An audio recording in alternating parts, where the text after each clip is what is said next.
Turnamen Piala Dunia 2026 menghadirkan kejutan sebuah tim kuda hitam yang berhasil mengalahkan Brasil di babak 32 besar.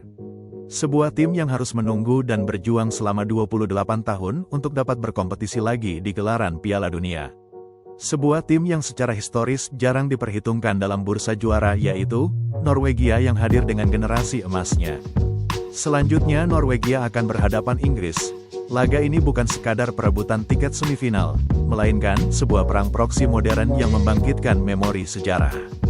Di satu sisi, Norwegia datang dengan semangat membara para leluhur Viking, yang berabad-abad lalu mengarungi lautan badai dengan kapal-kapal panjang mereka untuk menginvasi dan menaklukkan daratan Inggris. Namun, Inggris hari ini bukanlah tanah tanpa pertahanan.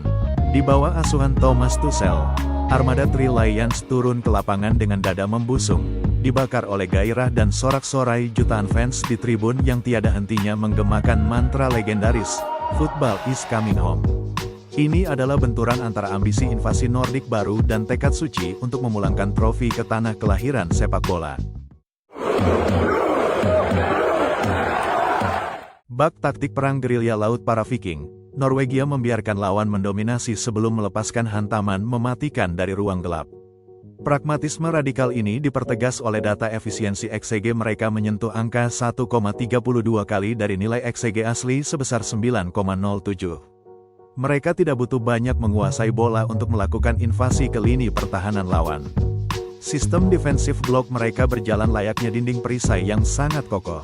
Penjaga gawang Orjan Nilen bertindak sebagai palang pintu terakhir dengan membukukan 11 kali penyelamatan krusial serta melakukan 87 aksi sigap di area penalti untuk meredam gelombang serangan. Menariknya, mentalitas invasi ini diinisiasi langsung dari lini depan. Data aktivitas bertahan merekam kontribusi luar biasa sang panglima, Erling Haaland, yang menerapkan 78 kali tekanan bertahan serta melakukan 10 kali peralihan bola. Ketika momentum transisi tiba, orkestrasi serangan balik langsung dikomandoi oleh Martin Odegaard. Odegaard sudah melepaskan 271 umpan dengan akurasi 89%, termasuk 15 kali upaya umpan progresif yang memecah lini pertahanan lawan. Ditunjang ketajaman Haaland sebagai predator murni yang mencatatkan tingkat konversi personal 41%, Norwegia siap menancapkan bendera kemenangan mereka di tanah Inggris.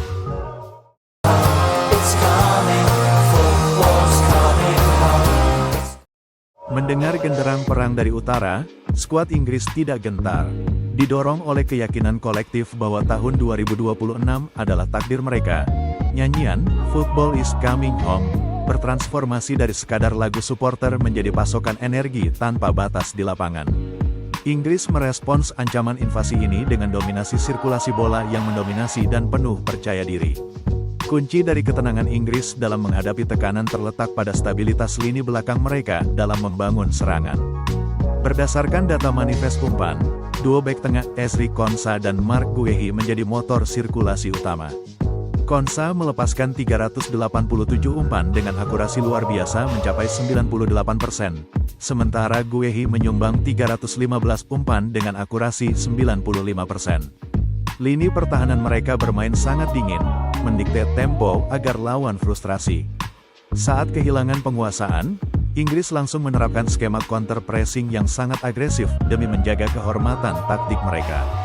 Data statistik juga menyoroti etos kerja Kapten Harry Kane yang melakukan 20 kali peralihan bola dan menerapkan 176 kali tekanan bertahan dari lini depan dengan 6 gol dalam 5 pertandingan di Piala Dunia 2026.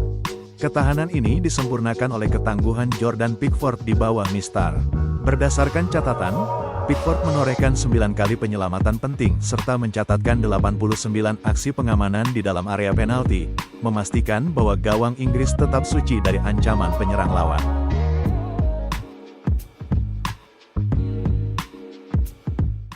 Laga ini adalah pertempuran catur taktis tingkat tinggi. Namun, parameter penentu pertempuran ini sesungguhnya terletak pada siapa yang berhasil merebut takhta di sektor tengah. Kita mulai dari rencana besar Inggris. Misi paling krusial bagi tiga singa malam ini adalah operasi mematikan suplai bola ke Erling Haaland. Inggris tidak boleh membiarkan pemain Norwegia punya ruang untuk melepas operan langsung ke Haaland. Untuk itu, mereka akan memasang sistem screen atau layar pelindung di mana dua bek tengah akan dibantu oleh dua gelandang bertahan sekaligus. Karakter lini tengah Inggris sendiri dipenuhi oleh pemain dengan mobilitas tinggi yang bergerak demi menjawab panggilan jutaan fans mereka. Merujuk pada peta mekanika pergerakan selama 5 pertandingan terakhir, Jude Bellingham menjadi tumpuan utama dengan mencatatkan 347 kali tawaran menerima bola, di mana 126 diantaranya diterima di bawah tekanan ketat. Pergerakan dinamis Bellingham ini disokong penuh oleh Elliot Anderson yang mencatatkan 80 kali menembus pertahanan lawan dan kecepatan rata-rata berlarinya 6,77 km per jam. Melalui mesin lini tengah yang dinamis ini, Inggris diprediksi akan bermain lebih sabar dengan skema mid-block. Tapi begitu bola berhasil direbut, mereka akan langsung melakukan transisi cepat. Kecepatan pemain sayap seperti Bukayo Saka dan Anthony Gordon bakal dieksploitasi habis-habisan untuk menghukum garis pertahanan Norwegia yang kosong saat mereka asyik menyerang. Untuk membongkar pertahanan fisik Norwegia yang terkenal ortodoks, King Harry Kane juga punya tugas khusus. Dia akan sering turun lebih dalam untuk menjemput bola.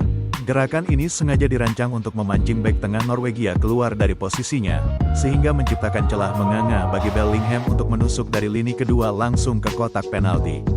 Namun, Norwegia tidak tinggal diam. Di kubu seberang, poros tengah Norwegia bersandar pada ketangguhan fisik dan akurasi tinggi Sander Berge untuk menahan gempuran Inggris. Berdasarkan data, Berge sukses melepaskan 317 umpan dengan tingkat akurasi presisi luar biasa sebesar 97%. Keberadaan Berge sebagai jangkar didukung oleh profil pergerakan impresifnya, di mana ia mencatatkan 672 kali keterlibatan permainan dan sanggup menerima bola di bawah tekanan sebanyak 102 kali. Ketangguhan Berge inilah yang memicu taktik serangan diagonal Norwegia. Mereka akan sering melepaskan umpan panjang diagonal ke arah Alexander Sorloth di sisi lapangan untuk memenangkan duel udara. Tugas utama Sorloth adalah melakukan knockdown atau menyundul bola pantul ke area tengah, memicu body system atau kelompok kecil mereka yang rapat untuk memaksa pertahanan Inggris kelimpangan karena kalah jumlah. Pada akhirnya, di zona kreativitas, jalannya laga akan ditentukan oleh adu visi dua jenderal lapangan tengah. Antara Martin Odegaard yang mengemas 248 kali tawaran menerima bola untuk memanjakan Erling Haaland, melawan Declan Rice yang mengomandoi distribusi lini tengah Inggris lewat 171 umpan dan kepiawaiannya mengirimkan 32 umpan silang. Jika dievaluasi dari perspektif taktis dan kedalaman materi, Inggris memiliki keuntungan komparatif lewat organisasi build-up lini belakang yang rapi dari Konsa dan Guehi. Meski Konsa akan absen karena kartu merah, namun pelapis seperti Stone memiliki karakter yang sama persis dan masih mendominasi penguasaan bola, serta perlindungan solid dari Jordan Pickford. Gairah football is coming home menjadi dorongan spiritual yang membuat mereka sulit ditaklukkan di laga krusial seperti ini. Namun, Norwegia datang bukan untuk menyerah. Semangat sejarah invasi maritim mereka kini bertransformasi menjadi disiplin low block yang mematikan, efisiensi konversi peluang 23%, serta ketangguhan Orjan Nilen di bawah mistar gawang. Apabila barisan gelandang Inggris yang dimotori Bellingham dan Rice mampu memonopoli penguasaan lini tengah, Inggris akan memegang kontrol dominan atas jalannya laga.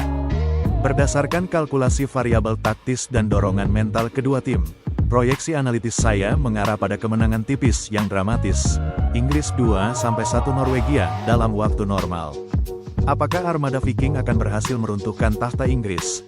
Ataukah gema coming home akan mengantarkan Trillions ke semifinal? Sampaikan analisis Anda di kolom komentar.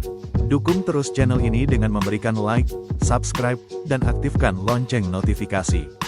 Terima kasih, dan sampai jumpa di pembahasan selanjutnya.